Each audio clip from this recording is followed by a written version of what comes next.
Guys, hopefully this doesn't cut out. I'm in my storage unit and I wanted to go through one bin at a time to kind of go through and keep inventory, keep track. My bin organization is not in any particular order, but let's get into it. This is bin number 30 that I have, and in this one we have gold bricks from Die Hard with a Vengeance. Yep, that is what they looked like after they came off the set. They were banged around. This is supposed to be the Federal Gold Reserve from the movie. It was bricks of gold that were doing the heist. This baton here is a real baton.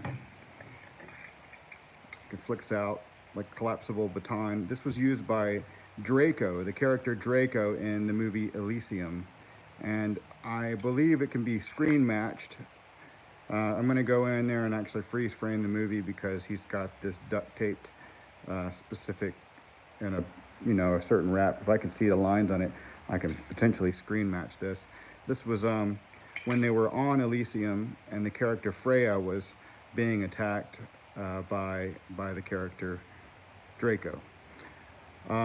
Here are a few divergent pieces.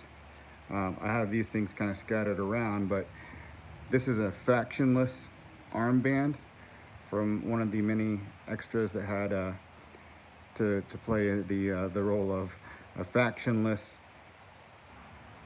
citizen of the citizens of Chicago. And these are bureau patches from the bureau soldiers. It's got the bureau logo. These were taken off the costumes. Here is a laser tag light. The battery is dead, but this lights up a blue color during the very first movie, the laser tag scene, where they were shooting each other with the darts. When Triss and the rest of her company escape Chicago, they use these grappling hook guns, and they fire these grappling hooks from these spring-loaded guns. I've got the guns too, but I've just kept this one for safekeeping because it didn't fit in the other bin. I got a pair of samurai shoes from The Last Samurai. I have the costume in my inventory where I rent that costume out. Probably need to get those over to my costume house. And next to it is The Last Samurai. These are crossbow bolts, rubber crossbow bolts from the ninja attack scene. I sell these individually. This arrowhead is from The Mummy Returns. It's a bronze-looking barbed arrowhead.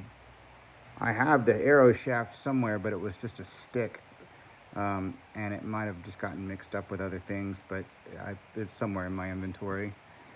I made this for a commercial for The Walking Dead. This is a Daryl Dixon crossbow bolt. I had put a spring-loaded mechanism in it to make a retractable, just when I got it back from rentals to use it as a retractable.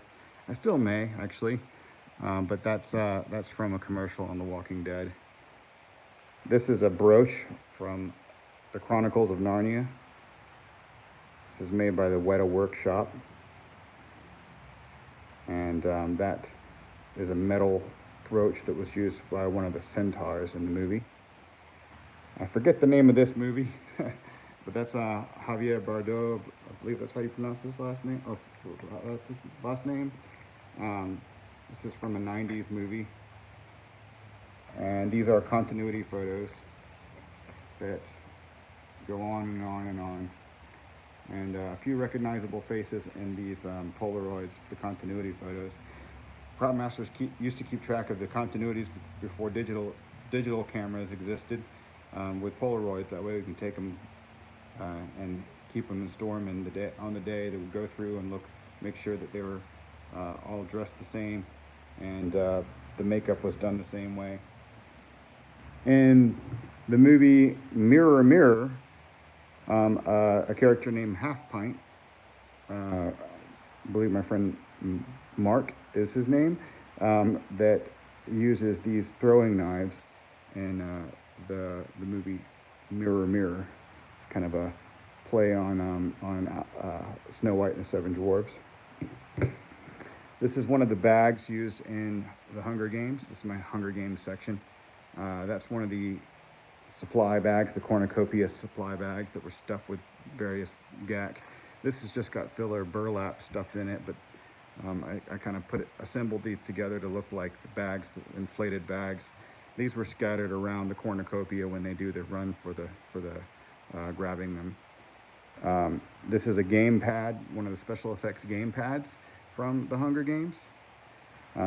From in the Capitol when they were doing it. It's just a piece of plexiglass with some funky shapes to give it kind of an effect of a data pad. When Peeta Mellark was getting rescued, there was a squad, a resistance squad that came in and rescued him, and they were wearing these gas masks. I'm missing the intercom systems, but that intercom system's like a $300 system, so they probably were rented. And these are outfitted with the lights on the inside, if you can see, and it's got a battery connection, but the battery would be off, hidden in the characters' costumes underneath the helmet or something. But they also took out the valves on these masks so that the characters can breathe better. It's just so they didn't have to breathe through any kind of filtration system. This is a Peacekeeper belt. The cool thing about this is that these buckles are just sweet. They've been custom painted and put together, but this was one of the Peacekeepers from the second movie on, the guys in the white armor. And my friend made this. This is the only replica in the bunch, but it's a real steel bladed. I made the blades, and my friend Anders made the glove portion, and that's his mark whenever he makes them. But this is a rendition of the glove from the latest Nightmare on Elm Street with Jackie Earle Haley, who I worked with on Where All Light Tends to Go, or the name of the movie is called Devil's Peak, which I've got some stuff from that movie too. And this concludes bin 30. This is all that's in the bin 30. And thanks for watching. Thanks for tuning in. I'm going to get out another bin and do this all over again.